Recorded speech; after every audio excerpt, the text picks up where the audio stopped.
Okay, we're live, and I might do a little camera adjusting here while we're getting started. We'll see. I'll wait for a second. Let's see. No, that's like too much of a hassle. Let's get that out of the way. Okay, you guys. So, I've been on vacation. I am back from a couple weeks of fly fishing. That was fun. It's good to see y'all. So we're going to do our weekly market stats here for the week of September 7th through September 13th.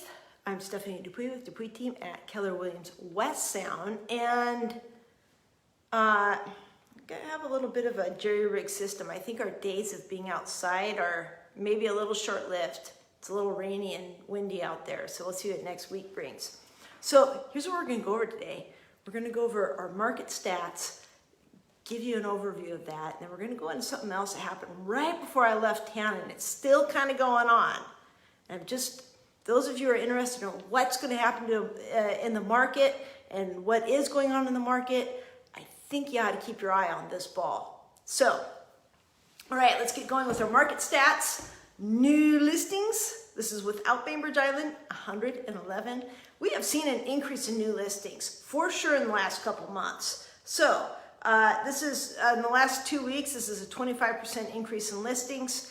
So it's averaging out to about 12%, a little over 12% per week increase in listings. By the way, when we get to inventory, our inventory has been increasing on average by 5% per week. So we are seeing a pretty significant increase in both listings and inventory. And that's something you want to take note of. If you're a home seller and we're getting a lot of these questions. What's going to happen to the market? Should I sell? What should I be watching for? And we always say the same thing. Watch inventory is the first thing I'd be watching, interest rates, and job stability. And I'll tell you, 6 months ago, a year ago, I would have said, we are so stable with jobs. Job stability is so good. But when we've got, 10.8 million job openings and only 9 million people without jobs or something like that. We have less people looking for jobs than we have job openings. We have way more job openings than people looking for a job, and we still have that many people unemployed. Something's brewing underneath the surface, okay? So job stability might not be what we thought it was. Who knows what's going on? I don't, okay? I'm not gonna make any guesses. I would just say from a real estate perspective, I'd be watching that ball right now. From an inventory perspective, I'd also be watching that ball. So we went from 9 months ago, 12 months ago, just being like, hey, it's simple. Just watch the inventory ball. It's super low right now. We've got a long ways to go. Man, this is easy sailing. This is like elementary real estate stuff. And now we're saying, holy smokes, you got to watch the inventory ball and you got to watch the job stability ball. We're juggling two balls. The interest ball still seems pretty solid. I mean, even if it goes up to 5%, anyone older than like 2 years old, well, I shouldn't say that.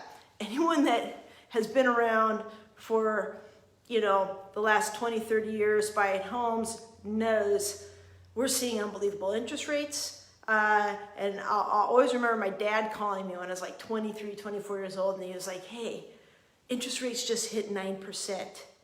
That's an incredible rate. You'll never see that. Go get a house. Or he said something along those lines. And might have been 8%, but it was really high. It was a high enough number that would make a new home buyer cry today. That's perspective.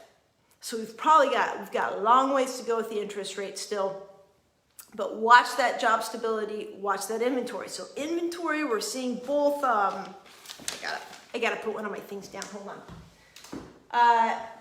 We've got a ways to go with inventory, but we're seeing a consistent uptick. And what happens with consistent upticks is it's a frog in boiling water, and all of a sudden that frog's gonna be boiled. You dig? Okay, let's move on here. There's a couple other things, a couple other exciting things. I find them exciting. All right. Market's still hot. It's gonna be hot. See, here's the thing. Inventory might be going up, We've still got a ton of demand out there. So, still a very stable market. 130 pendings this week, 101 sold, not 2 expired, 3 canceled. That's about on par, not a big deal. And if you saw the listings, you'd be like, of course they expired or canceled. Boy, I'm gonna get heat for that. Okay, inventory is at 342. Doug, that one's for you, dude. So that's up 5% from last week, which is up 5% from the week before. Up 5, right? You dig? That's what keeps happening. So we were at 100 in January. We're now at 350. That's a significant increase in inventory. And here's the thing, not every part of the country is having an inventory increase right now. Many parts of the country still, their inventory is still going down, or it's just stable. Only certain parts of the country are having increases in inventory, and it's tending to be those parts of the country that have experienced the highest increase in sales price. So watch those. One of those is Boise, Idaho, by the way. Check out Boise, Idaho. They've had a 34% increase in inventory since, I think it was June, May or June. It's been really fast. I was over there recently, so I was watching that. And here's the last thing, buyers, home buyers. Sales price to list price this week, 103.53%. Boy, is that down. If you look back several months ago, we were at 108, almost 109%. So what this stat is saying is if you're making an offer, you need to probably be aiming for 3 to 4% over the list price in order to get that home. And that is really down quite a ways. We're seeing less multiple offers, less competition, less aggressiveness. And that's a good thing for buyers right now. Sellers, that's something I'd be paying attention to if I was a seller. So let's go on to the next thing. Let me pick up my notes. We're going old-fashioned, old school here. Okay, so we get sellers calling. They're asking what's going on. What do we know about the market? Some sellers are really watching the inventory. They want these weekly reports on inventory. We direct them to this video. And here's something that happened right before. It totally killed somebody like me who was like a real estate data junkie, leaving for vacay, and the Fed starts doing what's called reverse repos. And if you don't know what a reverse repo is, Google it. So a reverse repo basically is where the Fed sucked money out of the banks and put it back into the Fed, or the banks gave it back to the Fed, however you want to look at it. But basically, money was sucked out of the banks and put back into the Fed. Okay? So, why does this matter to the housing market? And we keep hearing over and over, oh, hey, Kels. We keep hearing over and over and over again, this is not like the 2008 market. That doesn't even matter. Please get all of that out of your mind. When the 2008 market happened, by the way, that market wasn't like any market that happened before. So every market's going to be its own unique child, you dig? It's just going to be its own thing. So just because this market isn't like 2008 doesn't mean something big isn't going to happen. And it's not necessarily going to be a bad thing. And it might not be a good thing. I don't know. But I pay attention to these reverse repos. Okay? If you want to know what's going to happen to housing, watch the credit market. If you don't know about the credit market and you don't want to know, we'll watch it for you best we can. But I'm hoping some lenders get on here and educate us and make comments about this. So what happened before I left, this was 4 to 6 weeks ago, they took some billions from the banks and the lenders, basically the banks and such, and the Fed took the money back and they put it in their liabilities column, okay? That's called the reverse repo. And then, yeah, get Jesse on here. And then they started doing more of this, a lot of it, trillions. It was unprecedented, okay? Why they did this, you're gonna hear lots of things. Some people are saying because there's too much money in the economy, all right?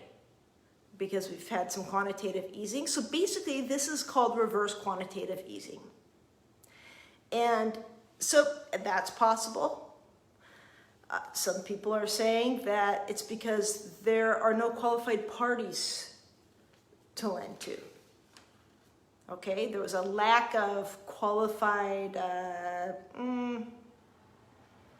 what do we say? What do they call it when the borrower it's a credit risk, okay? And from a housing market perspective, if that's the case, you really got to be watching that. So when you want to know what's going on with the housing market, watch that and watch what's going on in the mortgage industry. Because usually we see issues there before we see issues in the housing industry. Most home buyers and sellers aren't watching that. They're watching for the egg, and they're not watching the health of the chicken. Okay? All right. So that's this week's report. I'm Stephanie Dupuis with Dupuis team at Keller Williams West Sound. If you found this valuable, please like, share, subscribe to our Facebook page or YouTube page. Share this video and leave comments below. It's great to see you all, and we'll see you right here next week.